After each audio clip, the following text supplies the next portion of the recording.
ዛሬ የምንመለከተው aptitude questions with answers part 14 ላይ ይሆናል።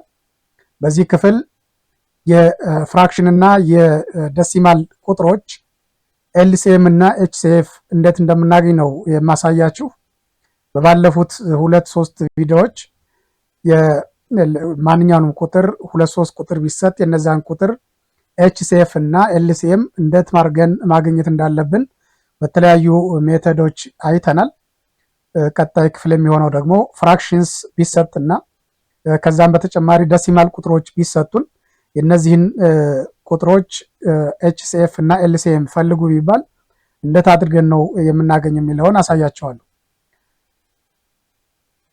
እንደተለመደው እንደዚህ አይነት የአፕቲቲዩድ ጥያቄዎች እንዲደርሳችሁ ከፈለጋችሁ ወይም የበለጠ መረዳት ከፈለጋችሁ በርካታ ቪዲዮዎች ስላሉ ዩቲዩብ ላይ ቢክ አካዳሚ ብላችሁ በመግባት ሰብስክራይብ ያደረጋችሁ እዛ ላይ ጫንኳቸውን አፕሎድ ያደረኳቸውን ቪዲዮዎች በመመልከት መማር ትችላላችሁ።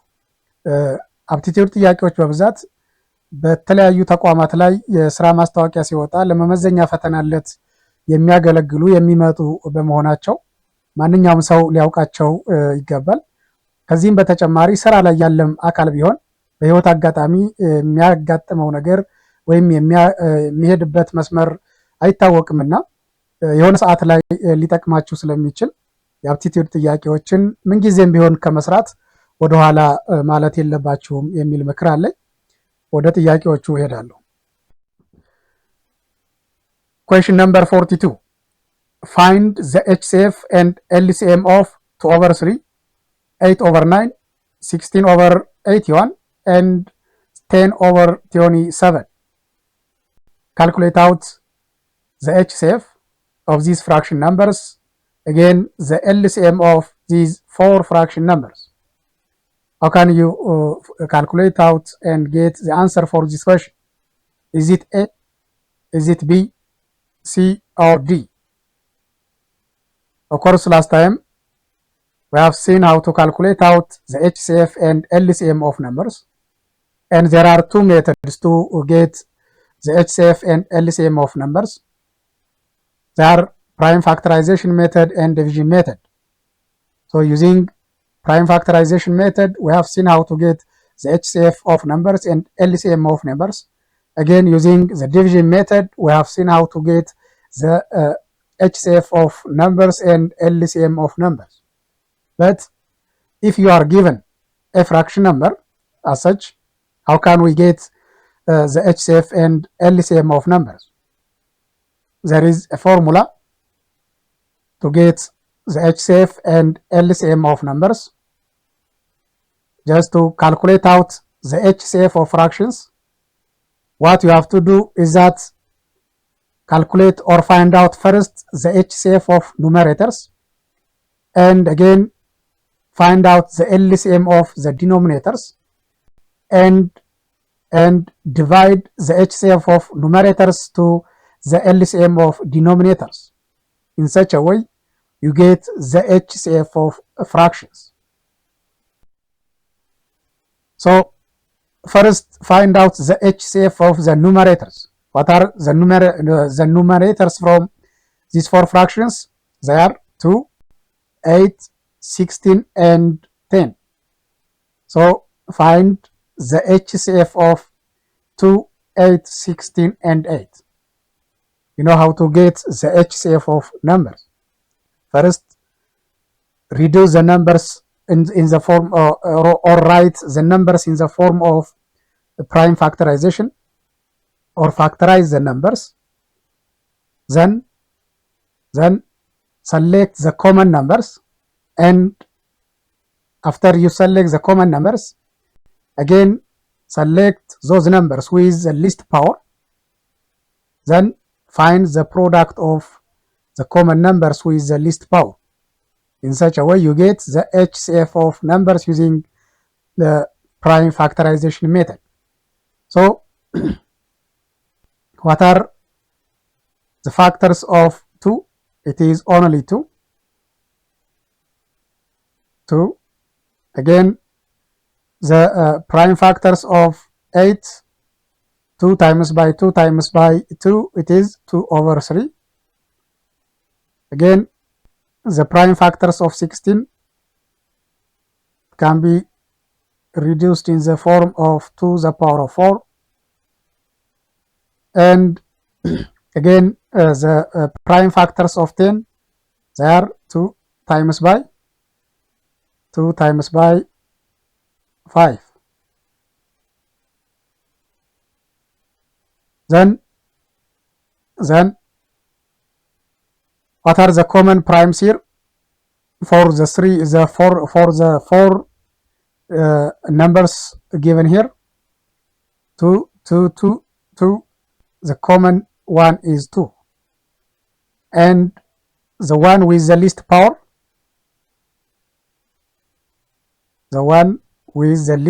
it is 2. Then the HCF of 2, 8, 16, and 10 is 2. The HCF of the numerator, it is 2. Again, find out the LCM of 3, 9, 81, and 27. How can we get the LCM of numbers? To get, again, the LCM of numbers, you can use either factorization method or division method. For now, let's see how to get the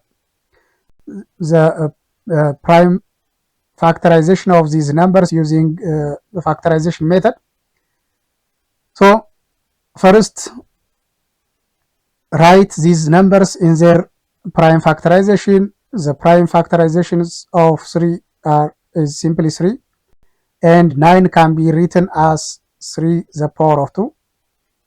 81 can be written as 3 to the power of 4.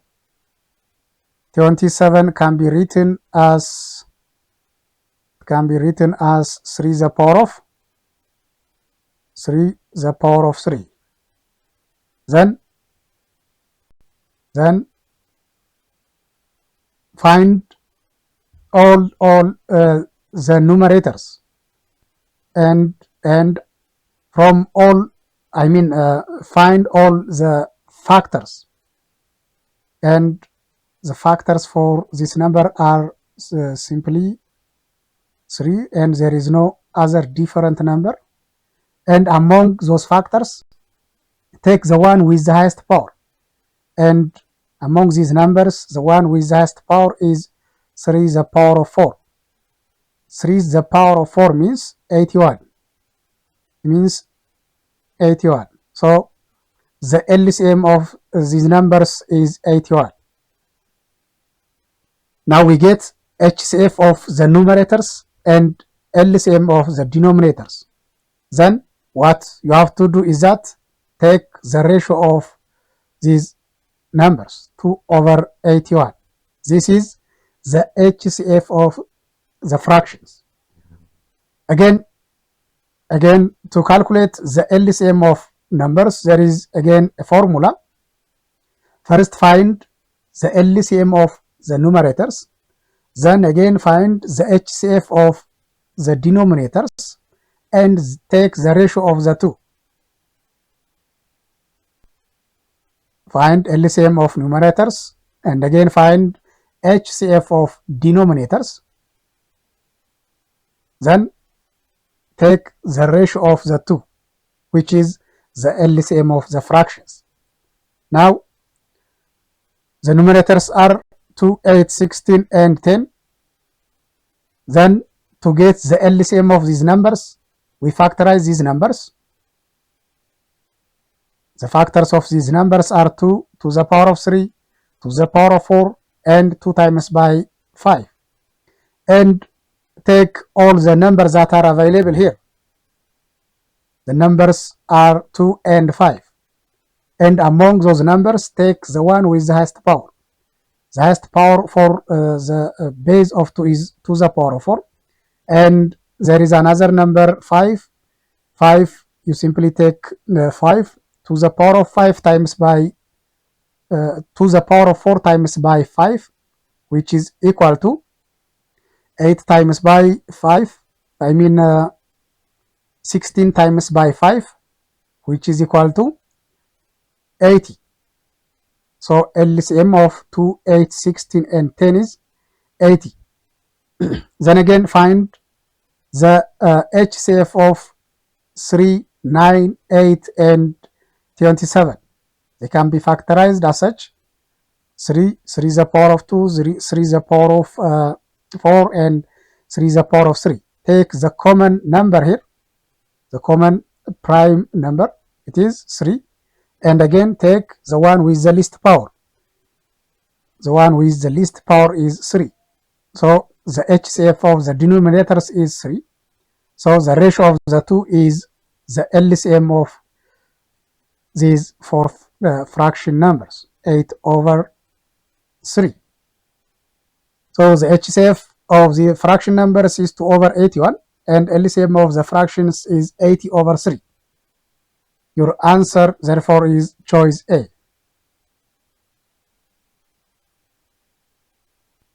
እዚህ ጥያቄ ላይ ያየነው ምንድነው?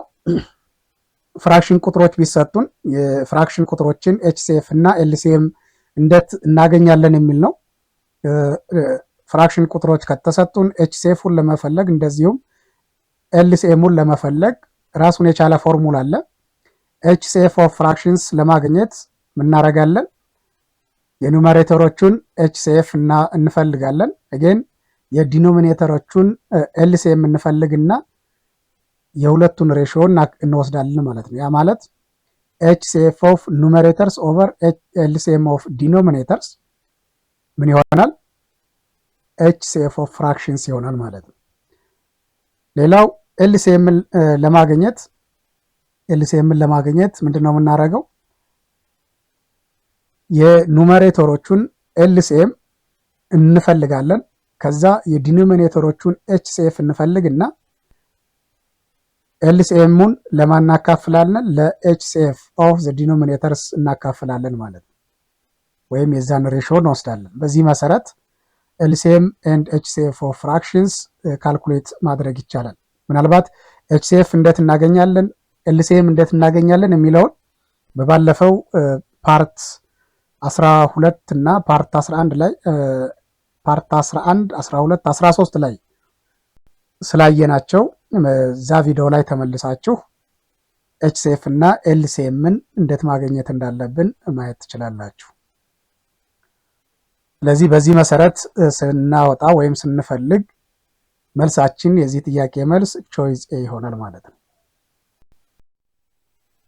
Alright, here you are given decimal numbers and question number 43 says that find the HCF and LCM of 0.63, 1.05 and 2.1. There are choices, choice A, choice B, C and D. What is your answer for this question? Now you are given decimal numbers and you are required to find out HCF of decimal numbers and LCM of these decimal numbers. Okay, first of all what you have to do is that make the same number of decimal places by annexing zeros in some numbers. You have to first make the same number of decimal places. For example, 0.63 has 2 decimal places, 1.05 has 2 decimal places, and 2.1 has 1 decimal place. So annex zeros or add zeros and make the same number of decimal places. Since we have 2 decimal places for the two numbers, the first two numbers, what you have to do is that add 0 to the right of this number 1 and change the last or the third number into a 2-digit decimal number. Then consider the numbers without decimal point, or assume the numbers without the decimal point, or cancel out the decimal point and consider the number as a normal number. Then find the HCF and LCM of these numbers. Now, in the result, mark off as many decimal places as there in each of the given numbers. Finally, when you get the LCM and HCF, what you have to do is that just mark off the number of decimals to the left, starting from the right one, and you get the HCF and LCM of the decimal numbers. Now we have given from the question 0.63, 1.05, and 2.1. So make the same decimal numbers since the first two decimals have the same decimal digit, 0.63 and 1.05. There are two digits, but the third one is 2.1. It is a two-digit number, and you have to change it into a one-digit number, and you have to change it into a two-digit number by annexing 0. 2.1, it were 2.1. Now you have to make it 2.10. Then without the decimal places, write these decimals. 0.63, cancel out the decimal and write this decimal without the decimal places as 63.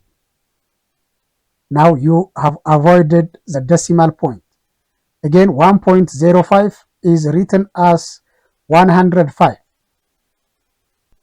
And you have avoided again the decimal point. And 2.10 is written as 210 without the decimal point. Now find the HCF of 63, 105, and 210. You can find the HCF of these numbers using factorization method, and we have seen how to get the HCF of numbers and try to factorize these numbers.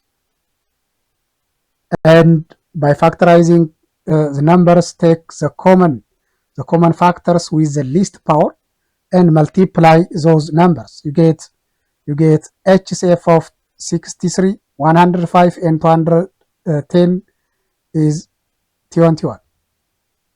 Now after you get the HCF of these numbers without the decimal places, what you have to do is that just count two digits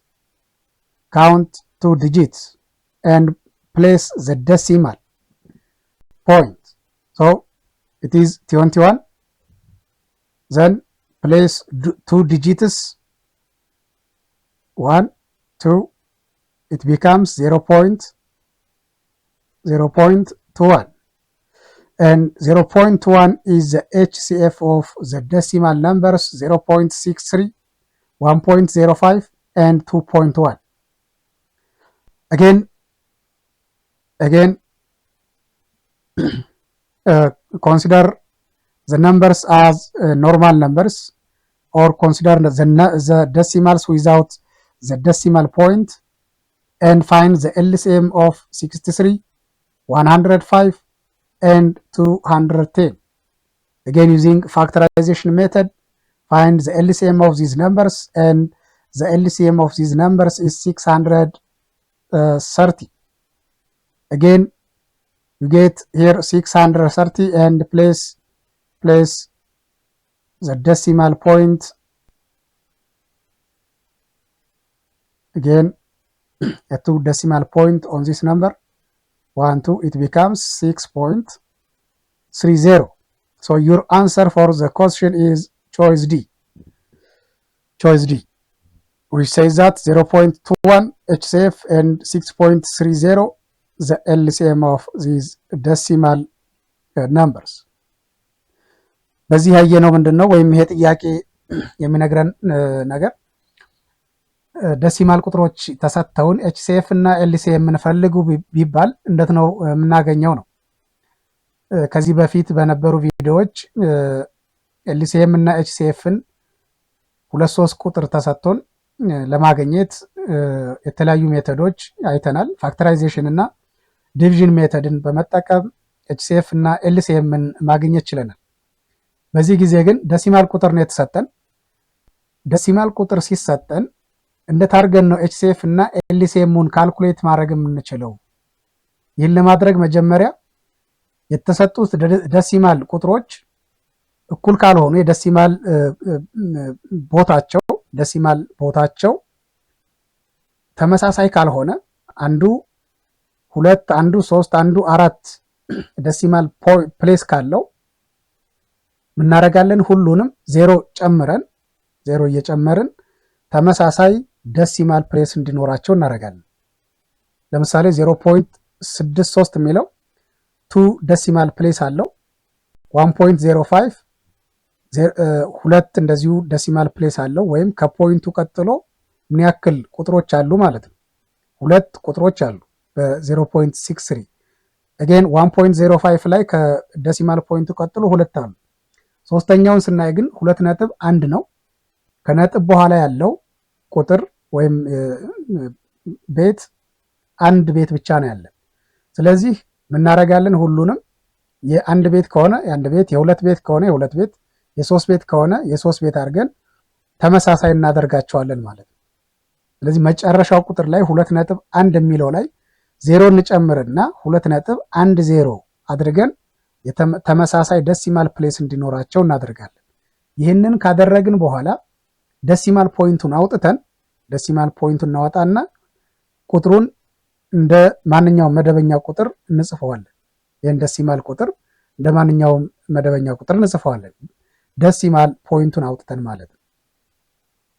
ከዛ በኋላ ይህንን ያለ ነጥብ የጻፍነውን ቁጥር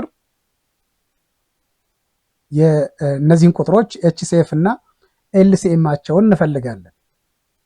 እንዳየነው ኤችሲኤፍን ለመፈለግ ፋክተራይዝ እናደርጋለን። ቁጥሮቹን ፋክተራይዝ ካደረግን በኋላ የጋራ የሆኑትን ለሁሉም ቁጥሮች የጋራ የሆኑትን እና ትንሽ ፓወር ያላቸውን ቁጥሮች አውጥተን እናባዛለን። በዛ መሰረት ኤችሲኤፍ እናገኛለን። again ኤልሲኤማቸውን እንደዚሁ ለማግኘት እነዚህን ደሲማል ቁጥሮች ያለ ደሲማሉ እንወስድና ወይም ደሲማል ፖይንቱን አውጥተን ብቻቸውን እንጽፋቸውና እንደ ኖርማል ቁጥር አድርገን ኤልሲኤሙን እንደዚሁ ካልኩሌት እናደርጋለን። ኤልሲኤሙን ስናወጣ ወይም ስንፈልግ ፋክተራይዝ እናደርጋቸዋለን። ፋክተራይዝ ካረግን በኋላ ያሉትን ቁጥሮች በሙሉ እንወስዳለን። ካሉት ቁጥሮች ውስጥ ተመሳሳይ የሆኑትን ፓወራቸው ከፍተኛ የሆነውን እንወስዳለን። ከዛ በተጨማሪ ሌሎች ቁጥሮች ካሉ እነሱን እንጨምርና እናባዛቸዋለን። በዛ መሰረት ኤልሲኤምን እናገኛለን ማለት ነው።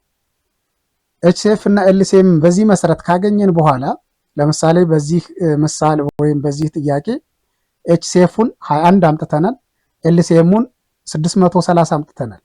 ይህንን ካደረግን በኋላ ማክሲመም የነበረውን ደሲማል ፖይንቱን ቆጥረን ይህንን ያገኘነውን ኤችሲኤፍ እና ኤልሲኤም በደሲማል ፖይንት ሪፕሬዘንት አድርገን እናስቀምጣለን ማለት ነው። ለምሳሌ የመጀመሪያው ኤችሲኤፍ 21 ነው። ስለዚህ ደሲማል ፖይንታችን ማክሲመም ደሲማል ፖይንታችን 2 ደሲማል ፖይንት ነው። 21ን 2 ደሲማል ፖይንት ሽፍት አድርገን 0.21 ብለን እንጽፋለን ማለት ነው። ይሄ ኤችሲኤፍ ነው።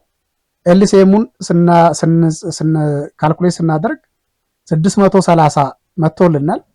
ስለዚህ እዚህም ላይ 2 ደሲማል ፕሌስ ወስደ ሂደን እንቆርጥና እዛች ፖይንት ላይ ደሲማል ፖይንቷን አስቀምጠን ኤልሲኤሙን ካልኩሌት እናደርጋለን ማለት ነው።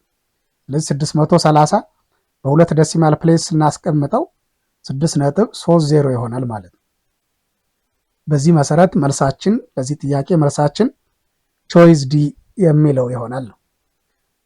ሌሎች ተመሳሳይ ጥያቄዎች ቢመጡ እነዚህን ደጋግማችሁ ኤክሰርሳይዝ አድርጓቸው። ከዚህ የተለየ ነገር አይኖርም። ዋናው ነገር ይህንን ፕሮሲጀር ተከትሎ ኤልሲኤም እና ኤችሲኤፍ ኦፍ ዴሲማልስ ኤንድ ፍራክሽንስ ነምበር ማግኘት ትችላላችሁ ነው። ለዛሬ የነበረን ይህን ይመስላል። ተመሳሳይ የአፕቲቲዩድ ጥያቄ በየጊዜው እንዲደርሳችሁ ከፈለጋችሁ እንደተባለው ዩቲዩብ ላይ ቢክ አካዳሚ ብላችሁ በመግባት ቻናሉን ሰብስክራይብ ማድረግ ትችላላችሁ። ምክንያቱም በርካታ አይነት የአፕቲቲዩድ ጥያቄዎች አሉ። እነዚህን ጥያቄዎች በተቻለ መጠን እኔም በተለያየ ጊዜ እየሰራሁኝ የምለቅ ይሆናልና ከወደዳችሁ ማወቅ ከፈለጋችሁ ቻናሉን ሰብስክራይብ ያደረጋችሁ ጥያቄዎቹን ለማግኘት ሞክሩ። ለሌሎች ደግሞ እንደዚህ ጥያቄ ማግኘት የሚፈልጉ ተማሪዎች ካሉ ወይም ሌሎች ስራ ፈላጊዎች ካሉ እነሱም እንዲደርሳቸው ቻናሉን ሼር ለማድረግ ሞክሩ። ታንኪዩ